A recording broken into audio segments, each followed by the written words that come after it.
Greetings and bienvenue, Midnight Crew. Thank you for returning to this broadcast. And welcome to new viewers joining us for the first time.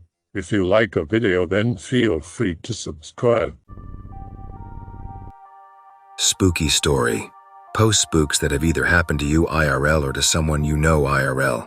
Basically anything that you're instrumental in carrying out the oral history of. Also feel free to post screen caps of spooky stories. Greentext, regular stuff, whatever. I've done a lot of moving around the USA, and most of the places I've been, I've met people who have been through some really odd shit. I got a few, but I don't know if I have enough to keep a proper thread going. I want to preface this by saying I've been away from /x/ for a few years, only recently came back because I'm finally in a stable living arrangement, and I watch a lot of conspiracy stuff for laughs. First story comes from a guy I met in Idaho in like 2010 or 2011. Coworker invites me to his place for drinks.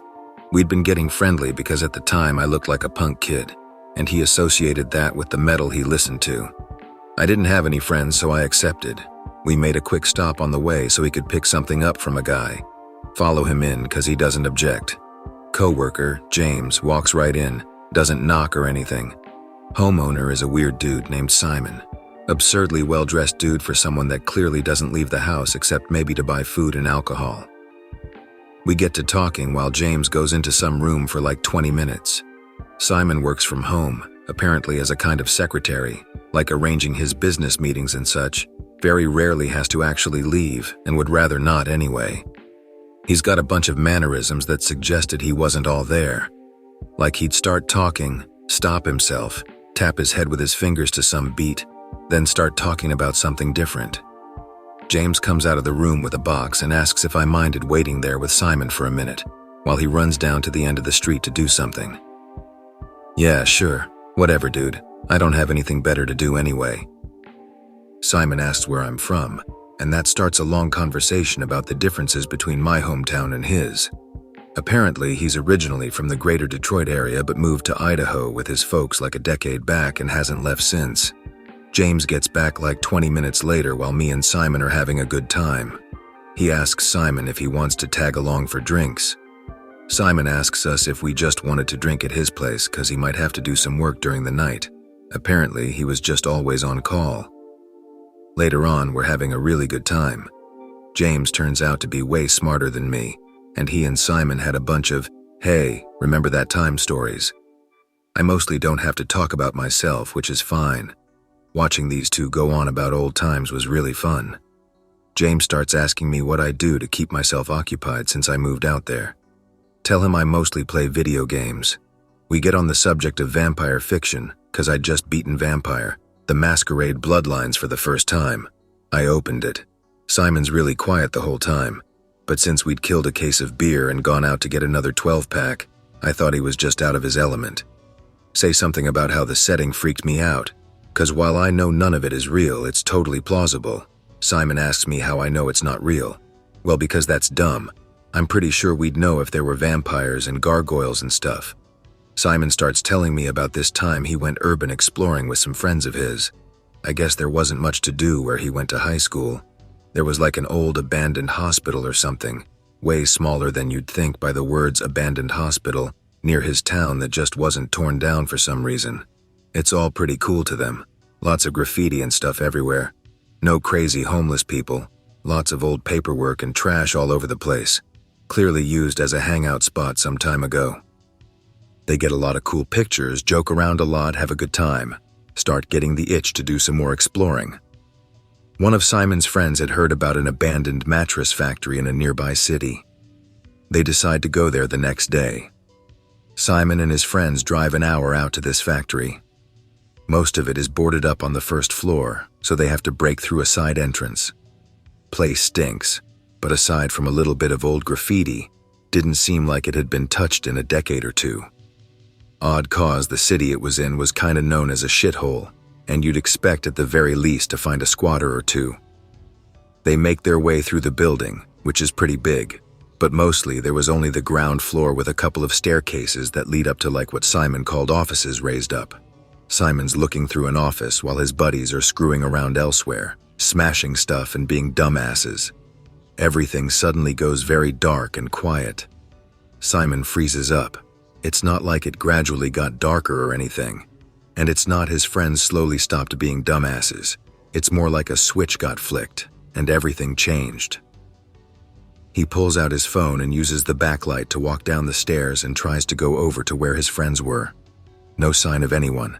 He walks around the building, calling out for them a few times and decides, fuck that. It's too weird in here. He's gonna wait outside for them.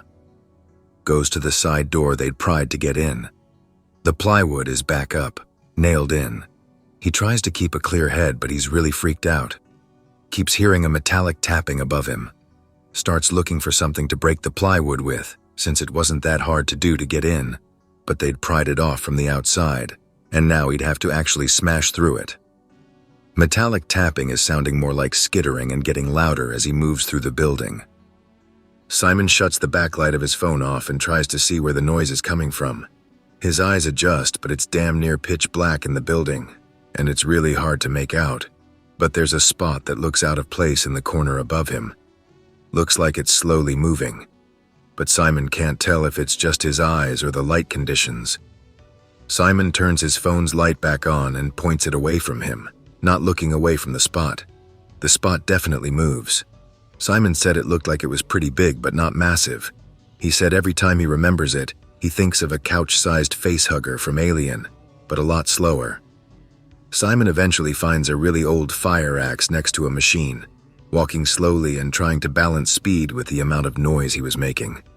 The axe would probably fall apart if he had to use it too much, but it would probably be good enough to knock a big enough hole in the plywood for him to get out. He moves back to the side entrance, that metallic tapping sporadically sounding like it was either right behind him or kind of far away. His phone's about to die. He starts smashing the axe into the plywood. Hears a noise he says he has no idea how to describe deeper in the building, like some cross between a car horn and a shout. Naturally, this motivates him to get out of there as quickly as he can. Eventually breaks the wood enough to work his way through. It's late. The clock on his phone, which has been telling him it was still 2 p.m., seems to be full of it, considering the stars were out and street lights on. His friend's car is gone. His phone calls won't go through. He walks a few blocks until he gets to a gas station and uses the clerk's phone to get a hold of his buddy. Apparently, they'd looked for him for 4 hours, blew his phone up straight to voicemail, and they started to get really freaked out, so they left. Simon calls his folks and they pick him up. Simon has to get a new phone. His friends believe him, his parents think he's on drugs. A few days later, they all decide to go back to the factory and check it out again, but stick together this time. They make the hour drive out there, go round to the side door. The plywood is back up again. They pry it open again, look around, totally uneventful. They look through that old office Simon was in, nothing. One of his buddies' phones rings. He answers it. Literally 4 seconds of audio. His phone restarts, some weird visual glitch occurs, and it just shuts off and won't start back up. They nope the hell out of there, never return. I got some more, but I'm gonna take a break before I share another one. I've been looking for something related to this sort of thing I think I have somewhere.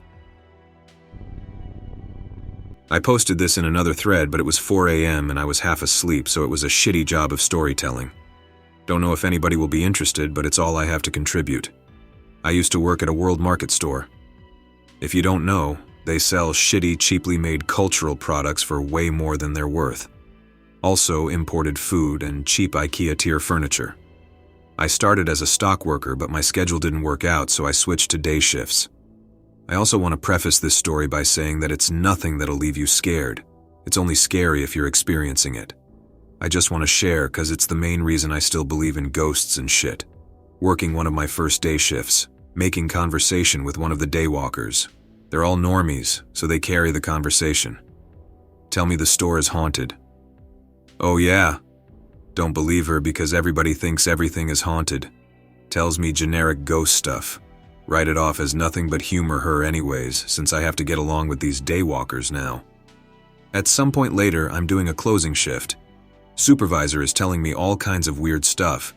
He's some kind of spiritualist, pagan or something, don't remember.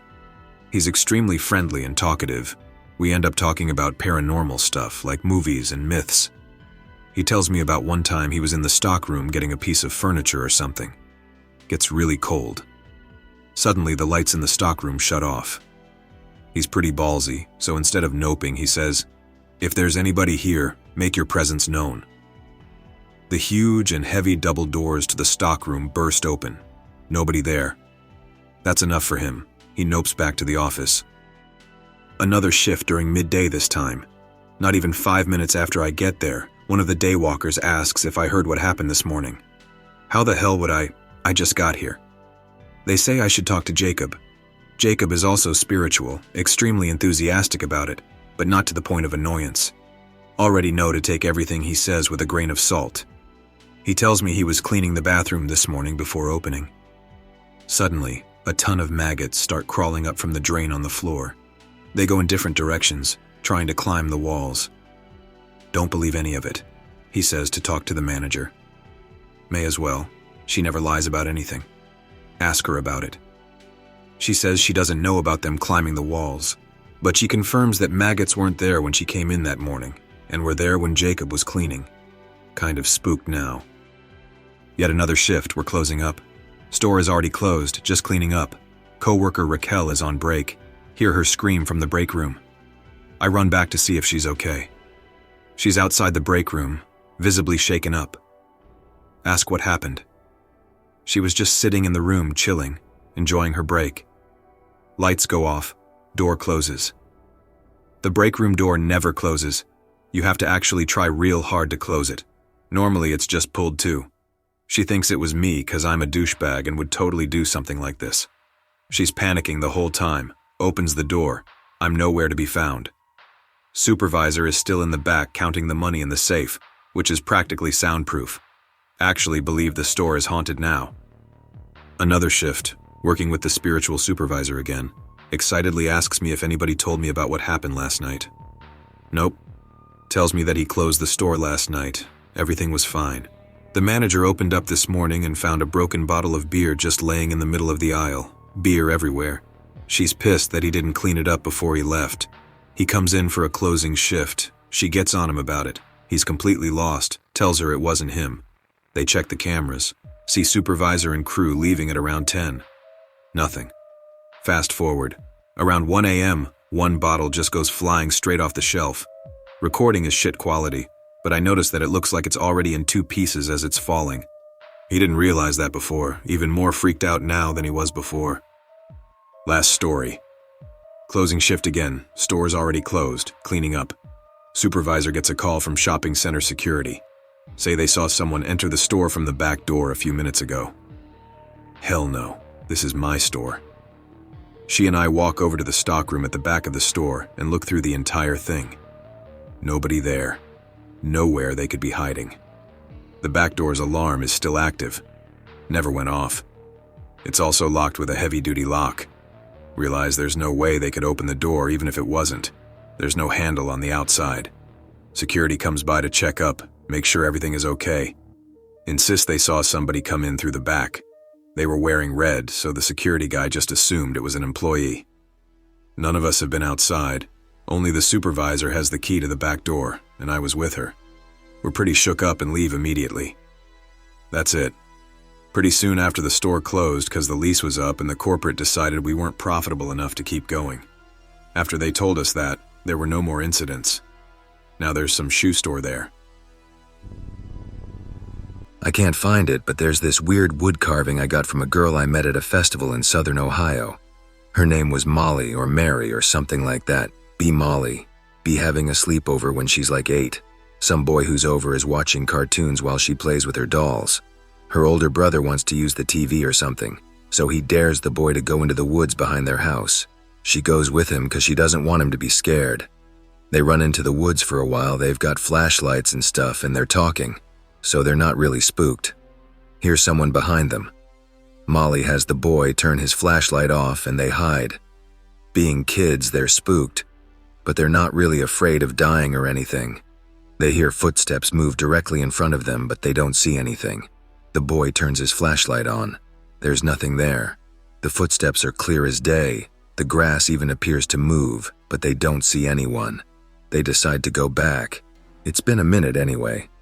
While going back, they hear running behind them. They start to run. Molly trips. The boy runs to the side. The footsteps go right around her. She told me it was like someone was running but stepped over her head or something. She starts crying really loudly. The boy shows up again. He walks her back to the house. Her brother was watching wrestling or something. She's really upset. He starts talking to her about it, asks her what's in her hand. She realizes that at some point she'd picked up a little wooden doll with a pointed nose, like a little stick man with a big bird-like beak nose. Fast forward like 15 years. Meet OP at a hippie bluegrass show. Ramble this story to him over the course of 2 hours while very clearly on LSD or shrooms or something. Hand him this doll. Disappear and can't be found again. I fucking swear I had this thing, but I can't find it. Found a box of spider webs and other junk, but can't find it. Be in the Navy. Right before I get assigned to my ship, someone died on board while on deployment. They crawled into the bilge and had hot water dumped on them that cooked off their skin. This happened in the engine room that I worked in. When the ship is in port, there is a watch called the Cold Iron Watch.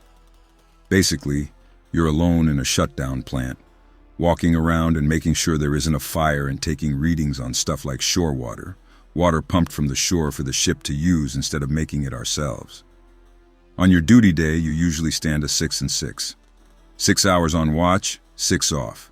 So you stand 2 watches in a 24-hour day. There's 4 watch teams, so you only have to do this once every 4 days. If you're on watch late at night, spooky stuff starts to happen in the plant. You'll hear tools clatter to the floor, lockers slam shut, weird banging noises on equipment. One day they shut off all the lights in the plant because contractors were coming in to do work on all the equipment. It's dark, so they hung up these Christmas-looking lights everywhere to give some illumination, but still gloomy and spooky. Have to stand 6 hours of watch in the middle of the night by myself while everyone else is off doing whatever. See stuff moving out of the corner of my eye, hear footsteps on the metal ladder wells, papers getting knocked off the desk. Shit sucked.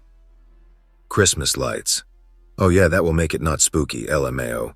That sounds like it could legit be some actual /x/shit, but my rational brain wants to believe it's not. Be a teen. Friend's room is in the basement, not a well-finished basement either. The middle of it has a giant furnace that heats the 2-story house. On one side, he's got an entertainment center set up with like a television and video games, a couple of couches, a few beds behind the couches, and on the other side of the furnace there's a bed or two and a PC set up with a desk and stuff. Anyone sitting on the couches facing the television, and by extension the furnace, could sometimes see a black figure moving through the basement, like a very obviously humanoid silhouette that looked like an animated black painted cardboard cutout just moving. And sometimes the sink down there would randomly start leaking, or there'd be weird banging noises and stuff like stuff was falling or whatever. Every single person who spent enough time there heard this stuff. We were all crazy enough to regularly sleep down there and hang out and stuff. Eventually he moves out, never seeing anything like that again while with him. I learned that it's apparently some kind of sound that messes with your head, usually coming from vents and stuff like that. Infrasound, I think. I can't remember really. Still spooky as shit, though. They were lights on strings, like Christmas lights. They weren't colorful and cheerful. Also, the knocking sounds could have been explained easily because we were working in a steam plant, but it's the lockers opening and closing and tools getting knocked off of shit that was odd. It made it even worse because when we were in port, we had to do a whole bunch of work. One of the things required was hanging up these red tags to isolate systems. Basically, if we wanted to work on something, we'd close valves leading into it and hang a red tag on it so no one would open it. Well, there's tons of them hanging in the plant while we're in port because we have a great opportunity to work on tons of shit. Well, there's also big metal ventilation tubes that bring air into and make the tags all flutter. Really fucks with you. Here's the best picture I can find of what it kind of looked like in the plant. It looks exactly like this minus a few things, but it is a massive plant. So tons of dark corners and tight areas and seeing shit moving from behind something or in between equipment. Okay, yeah, absolutely fuck working in a place like that at night. I've done factory work and such, and night shift is okay because nobody actually works on night shift, so we do dumb shit like climb racks of parts 60 feet up and touch the ceiling. But I've been in isolated parts of the building sometimes and noped right the hell out of there. Like maybe Ghosty's real. Maybe I'm about to get mauled by a rabid opossum. Not taking either of those chances. Last evening, meditation. Feel goosebumps. Feel a presence in the kitchen. Oh dang. Focus really hard on the task. Time goes by and bedtime. Nearly asleep. Something sits next to me in bed. Got used to this because of meditation. It grabs my left hand, starts drawing on my palm. Wake up. Huge-ass black figure with horns. Drawing a pentagram on my palm. GTFO. Fully awake now. Thing vanishes. Nothing on my palm. Still feels warm after a not-so-sleepy night. As promised to OP my short story. I kinda got used to this. Maybe I should build a barrier or shit. I don't know. Sounds like sleep paralysis. I have some experience with the occult, and if you're getting that regularly, I'd recommend doing a banishing ritual before you meditate or sleep, just to be safe. You never know. I don't even really believe in ghosts or demons, but it will at least give you peace of mind, and that goes along with that. I stayed with a buddy in Utah for a couple weeks in like 2008 or something like that. Southwest Utah, all pretty and mountainous and desert and stuff. Go out for this party with a bunch of college kids. We're all drinking in a gypsum quarry in the middle of the desert. Big bonfire going, tons of people there. This one dude starts telling me about this time he climbed up on a notable hangout spot in town, like a really big rock hill type thing that overlooks the town proper, in like the middle of the night because I guess he was crazy or something. He gets up there, looks over the town, really enamored by the lights and stuff. Hears his mother's voice behind him, turns to look, sees a figure standing maybe 100 feet away, appears to be approaching him without actually moving. For some reason, this compels him to try to run away. Unfortunately, he happens to be on a massive cliff rock thing and doesn't see a huge crack in it with like a 20-foot drop. This compels his leg to break in several places. He's upset about this, tries to crawl away but is in a great deal of pain. He can hear his mother's voice calling to him from above. Luckily, he's not just in a hole in the ground and there's an opening to crawl out of. Teens who were making out or something heard him screaming bloody murder and called the police, who airlift him to a hospital. Apparently, people just sorta died there all the time. There was a spot where the guardrail was missing around the road, and every so often you'd hear about a car tumbling right over the edge, and it's kinda hard to survive a fall like that. Yeah, I know. I should have started with banishing before I started stuff. It was not sleep paralysis. I'm completely fine with sleep paralysis nowadays. I was half asleep when this horned, hairy black figure appeared, and it stepped over the boundaries, so to speak. But thanks for the reminder. I'm one of those, a spoopy demon wanna have a beer or something. Guys. A friend of my dad's would babysit me sometimes when I was little. Mom wasn't in the picture, and he used to tell me a story that scares the absolute shit out of me to this day. Dad's friend, I'll call him Bob, is driving a rig out in the middle of nowhere, Oregon. Has to make the delivery by the following morning, so he decides to just drive through the night. It's like 1 a.m. No one else is out on the roads, hasn't seen another car in probably 100 miles. He is literally in the middle of nowhere. Suddenly, the whole entire sky lights up, instantly like daylight. Bob slams on the brakes, has no idea what the hell is going on. Everything stays lit up for a good solid 10 seconds. He can see everything. Whatever's happening, it's not lightning. It doesn't stop or flicker at all. Bob hunkers down, anticipating imminent nuclear devastation. Suddenly, the sky goes dark again. No sound, no blast wave. He sits there in the middle of the road waiting for almost 5 minutes, then decides to keep going. Figures it was a meteor or something. Goes about 2 miles up the road and sees a car with its flashers on stopped in the middle of the road. Stops a good distance away from it. There's not enough room to go around it. The front end of the car is crumpled like it hit something. Bob figures they probably hit a deer that got spooked whenever the meteor went over and ran into the road. He gets out of the cab and goes to see if the driver is okay. Driver is sitting on the ground by the driver's side door, has his knees up and is resting his head on his arms. "Hey buddy, you okay?" Bob calls. He stops about 10 feet away for seemingly no reason. Something about the whole situation feels weird. Bob is one of those guys that always listens to his gut, so he stays put. "God, my head is killing me," the guy says, but he doesn't lift his head up so it's muffled. "Did you hit a deer?" Bob asks. He's getting more and more uneasy. Something's wrong.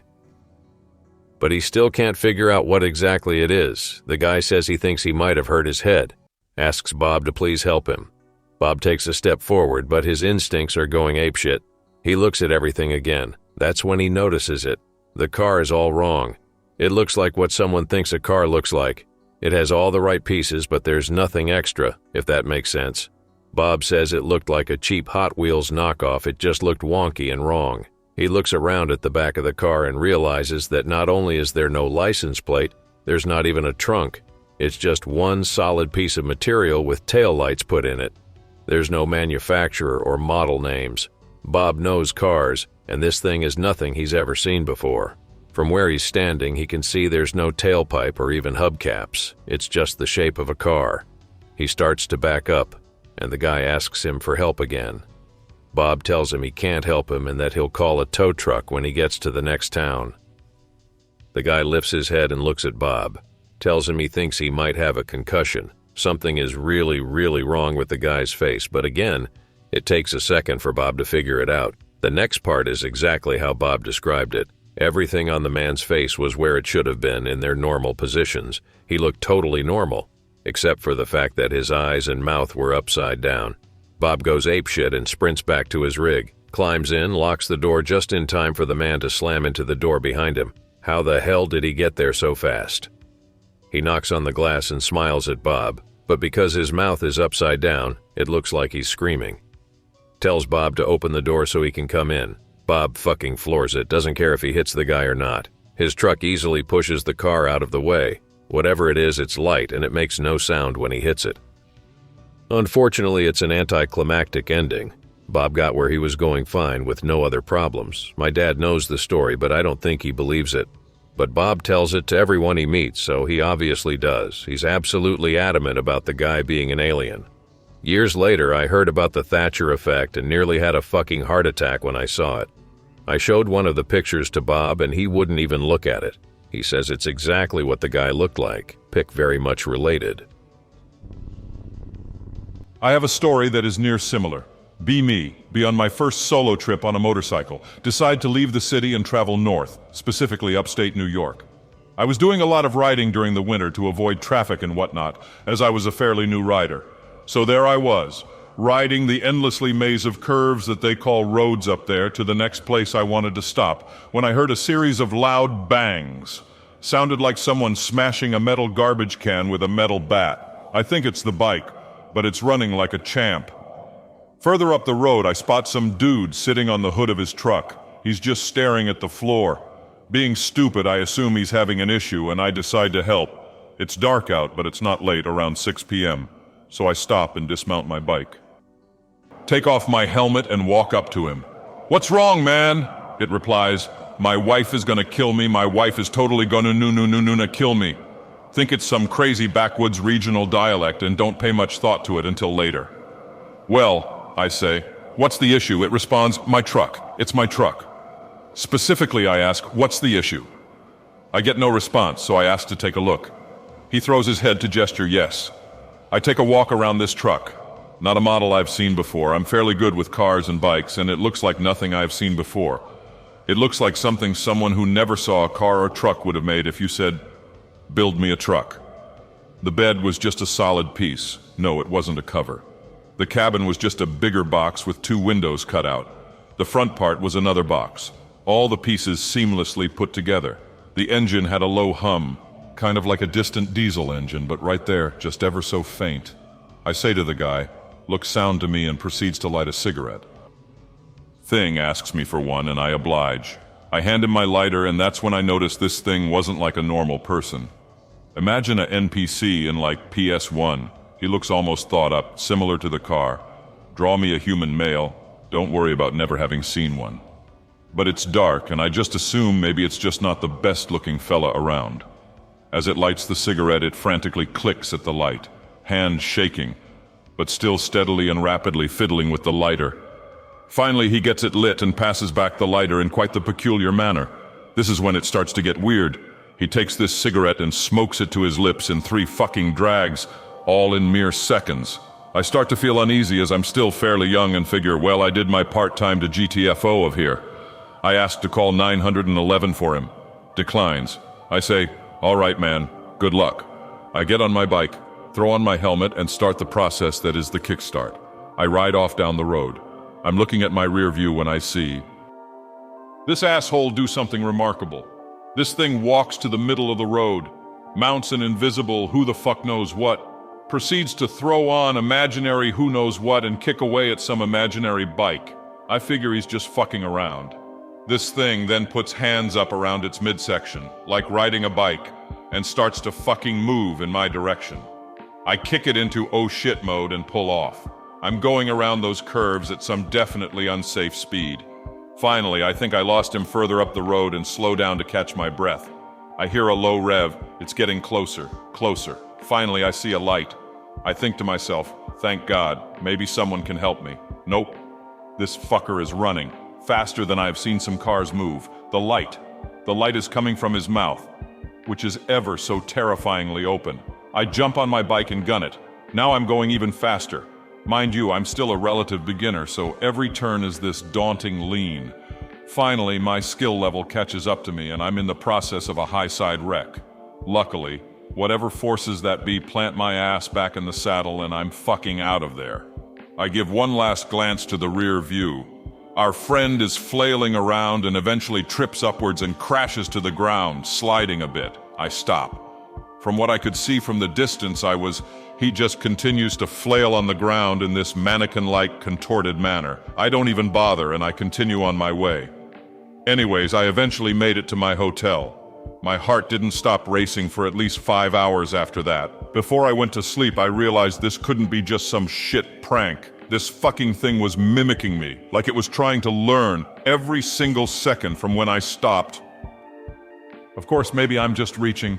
I often find myself wondering, maybe I wasn't going fast at all. Maybe a normal person could have caught up to me.